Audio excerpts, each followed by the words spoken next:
नमस्कार दोस्तों, आपके अपने YouTube चैनल स्टडी रिलेटेड में आपका बहुत बहुत स्वागत करता हूं। दोस्तों, आपको पता है आरआरबी एएलपी टेक्नीशियन की वैकेंसी आने ही वाली है बहुत जल्दी। और इसी को देखते हुए हम आपके लिए साइंस के जो आपके एएलपी टेक्नीशियन में प्रीवियस ईयर क्वेश्चन पूछे गए हैं उन सभी को हम लेकर आए हैं। ठीक है, तो ये हमारी पहली क्लास है। ठीक है, और आपको बता दें फ्रेंड्स, अगर इस वीडियो का पीडीएफ चाहिए तो हमारा टेलीग्राम और व्हाट्सएप ग्रुप दोनों की लिंक वीडियो के डिस्क्रिप्शन में लगी हुई है, वहां से आप इस पीडीएफ को डाउनलोड कर सकते हैं। और अगर आप हमारे चैनल पर नए हो तो प्लीज़ चैनल को सब्सक्राइब कर लें, बगल में जो बेल आइकन है घंटे का निशान है उसको भी दबा लें, ताकि रेलवे की पल पल की अपडेट आपको सबसे पहले मिलती रहे। और फ्रेंड्स, आपको बता दें हमारी ये क्लास डेली आपको दिया करेंगे एक क्लास, जिसमें आपके 50 क्वेश्चन मिला करेंगे। वो क्वेश्चन आपके जो प्रीवियस ईयर पेपर में पूछे गए हैं। ठीक है, तो चलिए चलते हैं आज के पहले क्वेश्चन की तरफ। इसमें पहला क्वेश्चन है हमारा कि निम्नलिखित में से कौन सा साधारण स्थायी ऊतक का उदाहरण है। तो इसका जो राइट आंसर हो जाएगा वो हो जाएगा आपका जाइलम। आपको बता दें ये जाइलम क्या करता है, तो पेड़ पौधों में जो पानी का संचरण करता है। ठीक है, पौधों तक पानी इधर उधर इधर से उधर स्थानांतरित कौन करता है, तो जाइलम करता है। फ्लोएम का क्या कार्य होता है, तो फ्लोएम भोजन पहुंचाता है पेड़ पौधों के सभी भाग में। ठीक है, इन दोनों को आप ध्यान में जरूर रखना। चलिए अगले क्वेश्चन की तरफ बढ़ते हैं। अगला क्वेश्चन हमारा कि टंगस्टन का गलनांक कितना होता है। जो आपका टंगस्टन है उसका गलनांक कितना होता है, तो इसका जो राइट आंसर हो जाएगा वो हो जाएगा आपका 20 का राइट आंसर हो जाएगा 3380 डिग्री सेल्सियस इसका राइट आंसर हो जाएगा। चलिए अगले क्वेश्चन की तरफ बढ़ते हैं। नेक्स्ट क्वेश्चन हमारा कि जब कोई धातु पानी से अभिक्रिया करती है तो निम्नलिखित में से कौन सी गैस निकलती है। तो इसका जो राइट आंसर हो जाएगा वो हो जाएगा आपका हाइड्रोजन गैस। कौन सा, 20 का राइट आंसर हो जाएगा। जब आप पानी को धातु से अभिक्रिया कराते हैं तो उसमें हाइड्रोजन गैस निकलती है।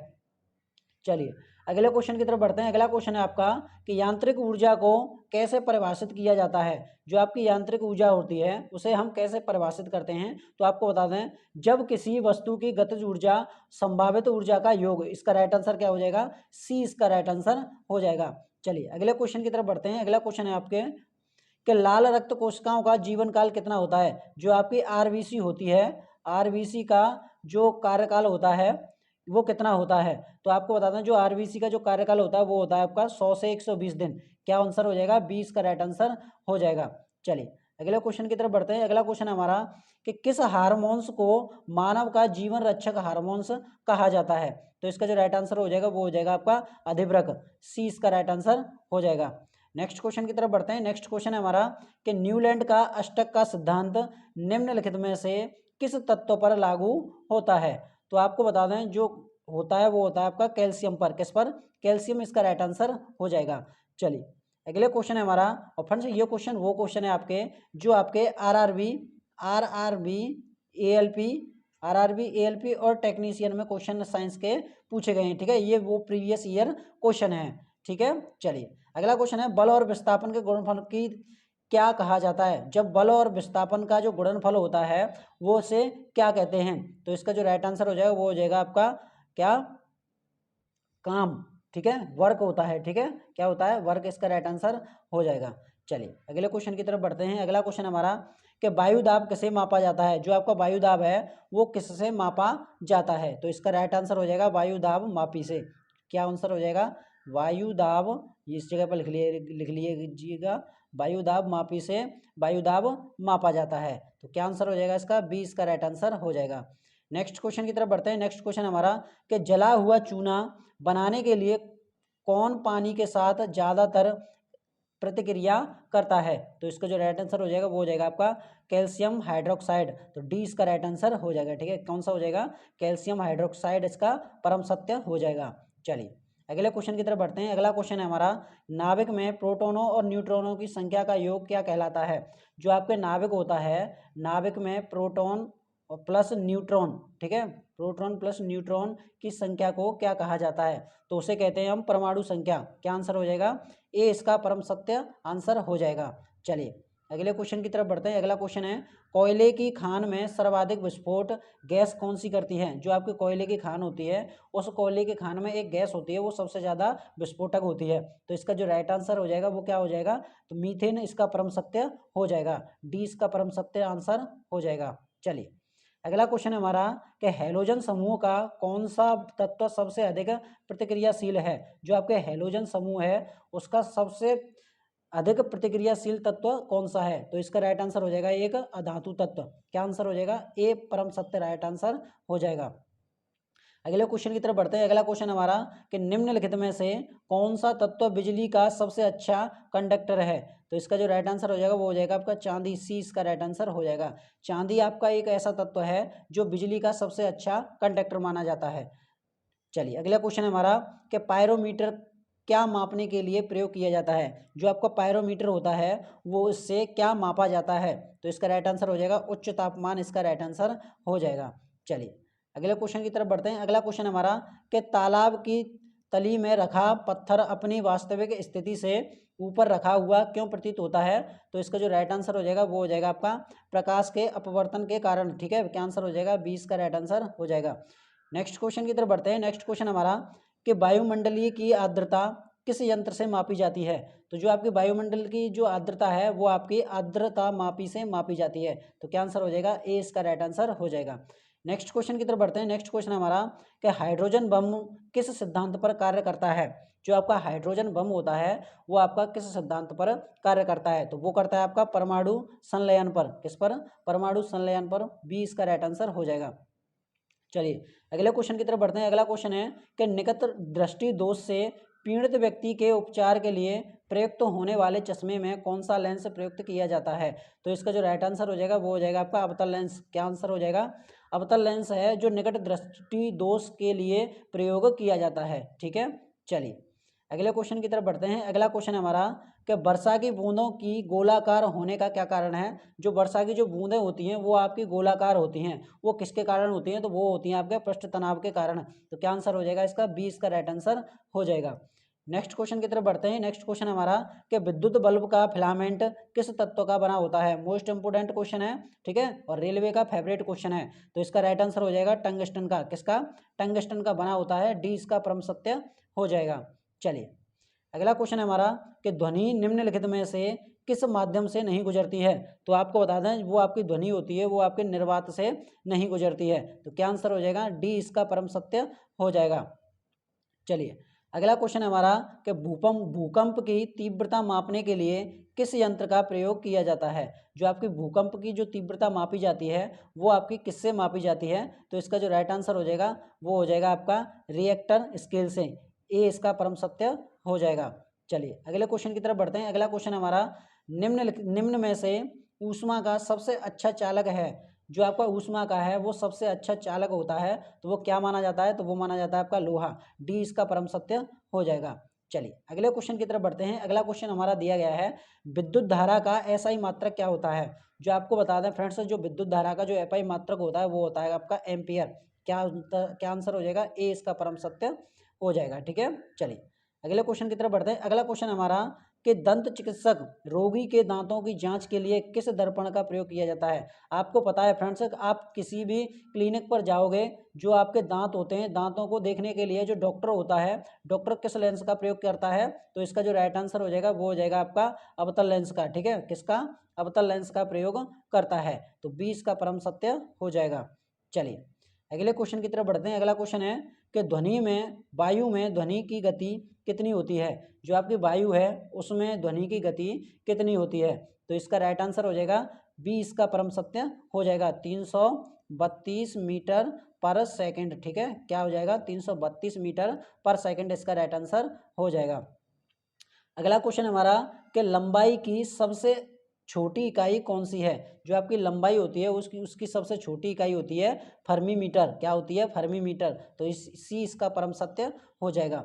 चलिए अगले क्वेश्चन की तरफ बढ़ते हैं। अगला क्वेश्चन है हमारा कि एक मजदूर भूमि से 10 किलोग्राम का वजन लेता है और भूमि से 1.1 मीटर ऊपर अपने सिर पर रखता है। उसके द्वारा सामान पर किए गए कार्य की गणना कीजिए।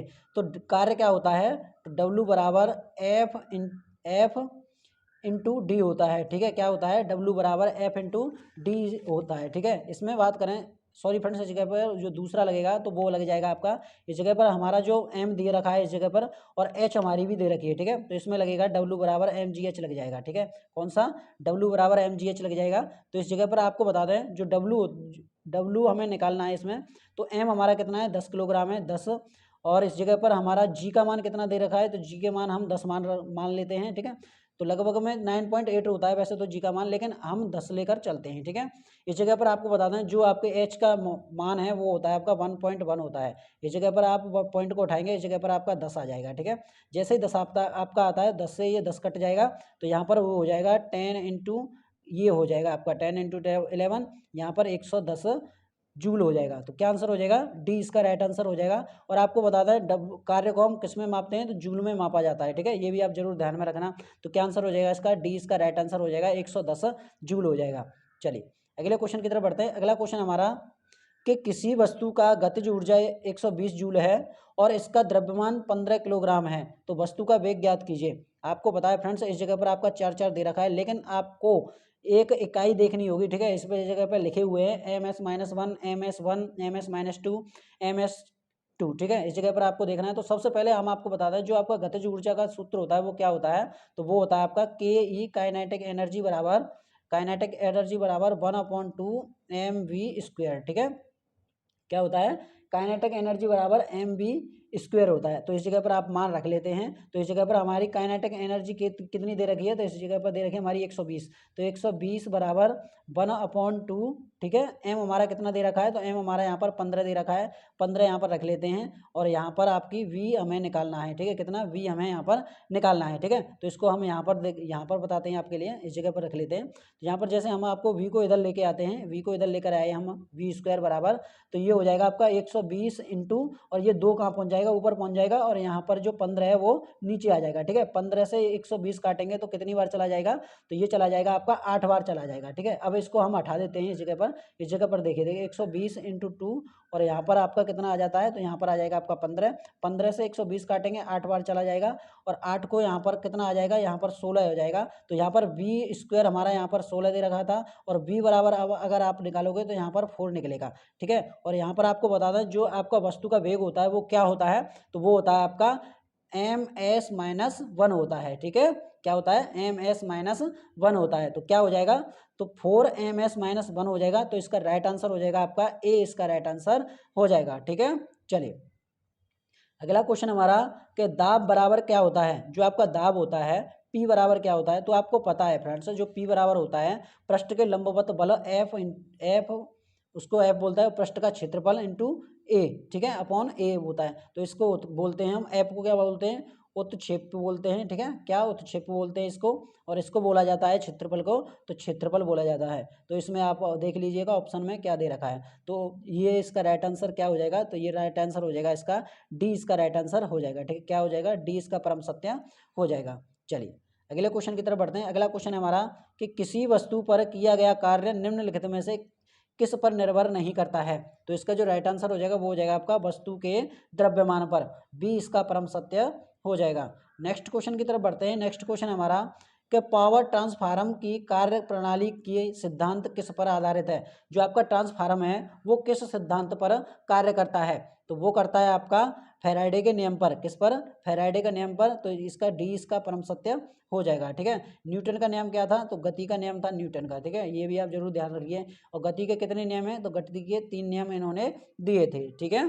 चलिए अगले क्वेश्चन की तरफ बढ़ते हैं। अगला क्वेश्चन हमारा निम्न में से कौन रासायनिक ऊर्जा को विद्युत ऊर्जा में बदलता है। जो आपकी रासायनिक ऊर्जा होती है वो बैटरी है, ठीक है। और ये बैटरी किसको किस में बदल देती है, तो विद्युत ऊर्जा में ये बदल देती है। तो सी इसका परम सत्य हो जाएगा। चलिए अगले क्वेश्चन की तरफ बढ़ते हैं। अगला क्वेश्चन है कि हीलियम में 5 मतलब हीलियम में 54 ग्राम में कितने मोल मौजूद होते हैं। तो आपको पता है हीलियम क्या होता है, तो हीलियम का जो द्रव्यमान कितना दे रखा है इस जगह पर, तो इसमें दे रखा है हीलियम का द्रव्यमान 54 ग्राम दे रखा है, ठीक है। आप ध्यान से समझिएगा इसमें। और हीलियम का मोलर द्रव्यमान की बात करें इस जगह पर, तो मोलर द्रव्यमान कितना होता है हीलियम में, तो आपको बता दें 4 ग्राम, और यहाँ पर मोल होता है, प्रति मोल होता है, ठीक है। ये इसमें होता है। अब हमें क्या निकालना है, तो हमें निकालना है मोलों की संख्या, ठीक है। एन निकालनी है हमें। तो यहाँ पर दे रखा है कि दिया गया द्रव्यमान ठीक है। द्रव्यमान हमारा कितना दे रखा है, 54 दे रखा है, और मोलर द्रव्यमान कितना दे रखा है, तो 4 दे रखा है। यहाँ पर आप काट पीट कर लीजिएगा, तो यहाँ पर जैसे ही आप इसको काटते हैं तो यहाँ पर आपका आंसर आ जाएगा 13.5 मोल, इसका राइट आंसर हो जाएगा। ठीक है, तो क्या आंसर हो जाएगा, ए इसका राइट आंसर हो जाएगा। चलिए, आई होप ये आपको समझ में आया होगा। तो अगले क्वेश्चन की तरफ बढ़ते हैं कि एक मिश्रण नीले लिटमस को लाल में बदल देता है, उसका पीएच मान, इस जगह पर लिख लीजिएगा, पीएच मान होने की संभावना है। ठीक है, इसको देख लीजिएगा, यहाँ पर टाइपिंग मिस्टेक हो जाती है, तो इसका राइट आंसर हो जाएगा, इसमें पीएच मान कितना होता है, 6 होता है। चलिए अगले क्वेश्चन की तरफ बढ़ते हैं। अगला क्वेश्चन है हमारा कि सोडियम कार्बोनेट का रासायनिक सूत्र क्या होता है। जो आपको बता दें फ्रेंड्स, जो सोडियम कार्बोनेट का जो रासायनिक सूत्र होता है वो होता है आपका Na2, क्या होता है, Na2CO3 इसका रासायनिक सूत्र होता है। और इसे हम धावन सोडा या धोने का सोडा बोलते हैं, किसको, सोडियम कार्बोनेट को, किसको, धावन सोडा, इस जगह पर हम लिख देते हैं धावन सोडा, और कपड़े धोने का सोडा। ठीक है, ये आप जरूर ध्यान में रख लीजिएगा, धोने का सोडा। इस जगह पर आपको पता है कि आपसे अगर ये नहीं पूछा जाए, आपसे पूछ लिया है धावन सोडा का रासायनिक सूत्र क्या होता है, तो वो होता है आपका Na2CO3, इसका राइट आंसर हो जाएगा। इसका प्रयोग किसके लिए किया जाता है, तो आपको बता दें जल की जो कठोरता को दूर करने के लिए इसका प्रयोग किया जाता है। ठीक है, चलिए अगले क्वेश्चन की तरफ बढ़ते हैं। अगला क्वेश्चन है, निम्नलिखित में से किसमें सर्वाधिक मात्रा में सिट्रिक अम्ल पाया जाता है। तो आपको पता है फ्रेंड्स, इसमें सबसे ज़्यादा किसमें पाया जाता है, तो नींबू में इसमें सबसे ज़्यादा पाया जाता है, तो सी इसका परम सत्य हो जाएगा। चलिए अगले क्वेश्चन की तरफ बढ़ते हैं। अगला क्वेश्चन है कि निम्नलिखित में से कौन सा कोशिकांग केवल पशु में कोशिका पाई जाती है। तो आपको पता है वो आपकी लाइजोसोम है, जो आपके कोशिकांग केवल पशुओं में ही ये पाई जाती है। ठीक है, तो ए इसका परम सत्य हो जाएगा। अगले क्वेश्चन की तरफ बढ़ते हैं। अगला क्वेश्चन है हमारा, निम्न में से किस पशु की छोटी आंत सबसे छोटी होती है। तो आपको बता दें पशु में छोटी आंत सबसे छोटी होती है, वो किस में होती है, तो वो होती है आपकी शेर में, किसमें, शेर, इसका सी इसका परम सत्य हो जाएगा। चलिए अगले क्वेश्चन की तरफ बढ़ते हैं। अगला क्वेश्चन है हमारा, 4 कोष्ठीय हृदय युक्त गर्म रक्त वाले प्राणी हैं। तो आपको पता है वो कौन से होते हैं, वो होते हैं आपके स्तनधारी। ठीक है, कौन से, बी इसका परम सत्य हो जाएगा। चलिए अगले क्वेश्चन की तरफ बढ़ते हैं। अगला क्वेश्चन है, प्रोटेस्ट ग्रंथि से होने वाला स्राव डैश डैश डैश में प्रवेश करता है। तो वो किस में प्रवेश करता है, तो वो करता है आपका मूत्र मार्ग में। क्या आंसर हो जाएगा, डी इसका राइट आंसर हो जाएगा। चलिए अगले क्वेश्चन की तरफ बढ़ते हैं। अगला क्वेश्चन है, चूना क्लोरीन के साथ अभिक्रिया करके क्या बनाता है। आपको पता है फ्रेंड्स, जो आरआरबी एएलपी की बहुत ही जल्दी वैकेंसी आने वाली हैं, और इसी को देखते हुए हम आपके लिए जो आपके एएलपी में प्रीवियस ईयर क्वेश्चन पूछे गए हैं, वो सभी के सभी क्वेश्चन हम आपके लिए लेकर आए हैं। और आपको पता है कि ये क्वेश्चन आपके 100% दोबारा छपने को मिलेंगे। ठीक है, इसलिए हम आपके लिए डेली वीडियो दिया करेंगे। और चैनल पर नए हो तो चैनल को सब्सक्राइब करके बगल में जो बेल आइकन है, घंटे का निशान है, उसको दबा लें, ताकि इस तरह का भी नोटिफिकेशन आपको सबसे पहले मिलता रहे। चलिए इसमें क्वेश्चन है, चूना क्लोरीन के साथ अभिक्रिया करके क्या बनाता है। तो आपको पता है जो चूना आपका क्लोरीन के साथ अभिक्रिया करेगा तो वो आपका ब्लीचिंग पाउडर बनाएगा। क्या बनाएगा, ब्लीचिंग पाउडर बनेगा। और ब्लीचिंग पाउडर का आप सूत्र को भी आप ध्यान में जरूर रखना, CaOCl3 इसका ब्लीचिंग पाउडर का सूत्र होता है। ठीक है, चलिए अगले क्वेश्चन की तरफ बढ़ते हैं। अगला क्वेश्चन है, निम्नलिखित में से कौन सा पदार्थ चमकदार दिखाई देता है। तो आपको पता है जो सबसे ज़्यादा चमकदार दिखाई देता है वो देता है आपका एल्यूमिनियम। क्या देता है, एल्यूमिनियम, बी इसका परम सत्य हो जाएगा। चलिए अगले क्वेश्चन की तरफ बढ़ते हैं। अगला क्वेश्चन है कि गुरुत्वाकर्षी स्थितिज ऊर्जा का सूत्र क्या होता है। तो आपको पता है जो गुरुत्वाकर्षी स्थितिज ऊर्जा का सूत्र होता है वो होता है आपका U बराबर mgh होता है। क्या होता है, U बराबर mgh, इसका राइट आंसर हो जाएगा। ठीक है, अब आपको बता दें ये किसका सूत्र होता है, तो ये होता है आपका गतिज ऊर्जा का, किसका, गतिज ऊर्जा का सूत्र ये होता है। ठीक है, ये भी आप जरूर ध्यान में रखना। ठीक है, चलिए अगले क्वेश्चन की तरफ बढ़ते हैं। अगला क्वेश्चन है, भार का एसआई मात्रक क्या होता है। जो आपका भार होता है उसका जो एसआई मात्रक होता है वो होता है आपका क्या, न्यूटन होता है। क्या, न्यूटन, इसका राइट आंसर हो जाएगा। आपको पता है जो आपकी भौतिक राशियां हैं वो कितनी हैं, वो आपकी 7 भौतिक राशियां हैं। जैसे हम बात करें, पहले नंबर की आपकी होती है लंबाई। ठीक है, क्या होती है, पहले नंबर की आपकी लंबाई होती है। दूसरे नंबर की बात करें हम इसमें, तो आपका क्या होता है, समय होता है। ठीक है, दूसरे नंबर की जो राशि होती है वो आपकी समय होती है। तीसरे की बात करें हम इसमें, तो तीसरा होता है आपका द्रव्यमान। क्या होता है, द्रव्यमान, इसका तीसरा हो जाएगा। चौथे की बात करें हम इसमें, तो चौथा होता है आपका विद्युत धारा। क्या, विद्युत धारा इसका राइट आंसर हो जाएगा, ठीक है, विद्युत धारा, ठीक है। चौथी राशि हो गई। पांचवी राशि की बात करें हम इसमें तो आपका तापमान हो जाएगा, ठीक है, क्या हो जाएगा, तापमान हो जाएगा, ठीक है। छठवीं राशि है आपकी, छठवीं राशि की बात करें तो ज्योति तीव्रता हो जाएगी, कौन सी, ज्योति तीव्रता हो जाएगी। सातवें की बात करें हम इसमें तो पदार्थ की मात्रा, ठीक है। ये आपकी 7 भौतिक राशियाँ होती हैं। और इसमें बात करें हम जो आपके इनके इन्हें किस में वो मतलब प्रदर्शित करते हैं, आपको बता दें जो आपका लंबाई होती है वो मीटर का मात्रक होता है, ठीक है। समय की बात करें तो सेकंड हो जाएगा इसका, क्या हो जाएगा, सेकंड हो जाएगा इसका। इसी में द्रव्यमान की बात करें तो द्रव्यमान किसका होता है तो वो होता है वो किलोग्राम केजी का होता है, ठीक है। इसी में बात करें विद्युत धारा का तो इसकी विद्युत धारा होती है आपकी एम्पियर, जिसे ए से डिनोट करते हैं, ठीक है।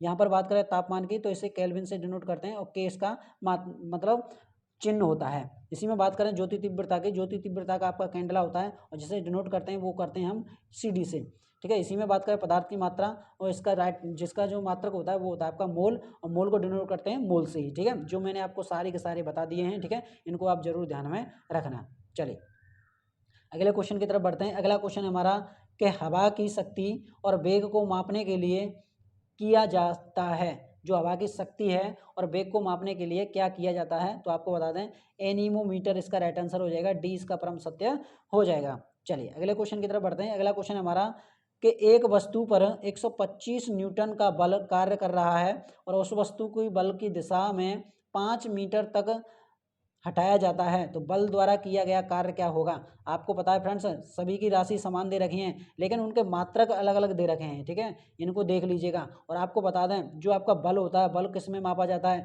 तो बल मापा जाता है आपका जूल में, किस में, जूल में मापा जाता है, ठीक है। चलिए आपको पता है जूल में ही मापा जाता है तो इसका सूत्र देख लेते हैं। तो W बराबर क्या होता है, आपको पता है कि ये आपका 125 दे रखा है, वो आपका बल दे रखा है, ठीक है, क्या, F, ठीक है। इसी में बात करें हम जो आपका ये दे रखा है वो मीटर में दे रखा है, ठीक है, तो इसका क्या हो जाएगा F/D हो जाएगा, ठीक है। यहीं पर बात करें अब यहाँ पर आप रख लेते हैं तो रखने के बाद में आपको बता दें जो आपका सूत्र होता है वो ये आपका सूत्र ये होता है। और इसमें हम आपकी जो वैल्यू रखेंगे तो 125 × 5 हो जाएगा तो इसका राइट आंसर क्या हो जाएगा तो वो हो जाएगा आपका 625। अगर आप इसमें देखें तो 625 सब चारों ऑप्शनों में दे रखा है लेकिन हमें छांटना है कि बल किसका मात्रक होता है तो जूल का होता है, ठीक है। इसी का राइट आंसर क्या हो जाएगा, डी इसका राइट आंसर हो जाएगा। अगर जिन बच्चों ने जो मात्रक पढ़े हैं वो आपका सही कर ले जाएंगे, जिन स्टूडेंटों ने मात्रक नहीं पढ़ा है तो इनमें से कोई भी टिक लगा सकता है और वो वहाँ पर एग्जाम में गलत करके आ सकता है। जिन स्टूडेंटों को पता है कि बल का मात्रक क्या होता है तो इसका राइट आंसर क्या हो जाएगा, जूल, 625 जूल इसका राइट आंसर हो जाएगा, ठीक है। चलिए अगले क्वेश्चन की तरफ बढ़ते हैं। अगला क्वेश्चन है मानव के कान की सामान्य श्रव्य सीमा क्या है। जो मानव के जो कान की श्रव्य सीमा है वो आपकी 20 हर्ट्ज से लेकर 20 kHz हर्ट्ज तक होती है तो क्या आंसर हो जाएगा, डी इसका परम सत्य हो जाएगा। चलिए अगले क्वेश्चन की तरफ बढ़ते हैं। अगला क्वेश्चन है कि इनमें से किस धातु का प्रयोग विद्युत धारा विद्युत तार बनाने के लिए किया जाता है। जो आपका विद्युत तार है उसको बनाने के लिए किया जाता है तो आपको पता है जो विद्युत तार बनाते हैं वो किससे बनाते हैं तो तांबे से बनाया जाता है, किससे, तांबे से बनाया जाता है तो सी इसका परम सत्य हो जाएगा। तो फ्रेंड्स ये थे क्वेश्चन आपके जो आपके 50 क्वेश्चन है जो आरआरबी एएलपी ने पूछे गए थे, प्रीवियस ईयर क्वेश्चन है, ठीक है। हम आपके लिए प्रीवियस ईयर क्वेश्चन ही लेकर आया करेंगे, ठीक है। वीडियो कैसी लगी कमेंट बॉक्स में हमें आप जरूर बताएं। अगर वीडियो अच्छी लगी तो प्लीज़ एक लाइक और चैनल को सब्सक्राइब करके बगल में जो बेल आइकन है घंटे का निशान है उसको जरूर दबा लें ताकि रेलवे की पल पल की अपडेट आपको सबसे पहले मिलती रहे। मिलते हैं नेक्स्ट वीडियो में, तब तक के लिए जय हिंद जय भारत। और आपको बता दें फ्रेंड्स अगर इस वीडियो का PDF चाहिए तो PDF के लिए हमारा व्हाट्सअप ग्रुप नीचे लगा हुआ है, वहाँ पर जाकर ज्वाइन कर लीजिएगा, वहाँ पर PDF डाल दी जाएगी। मिलते हैं नेक्स्ट वीडियो में, तब तक के लिए जय हिंद जय भारत।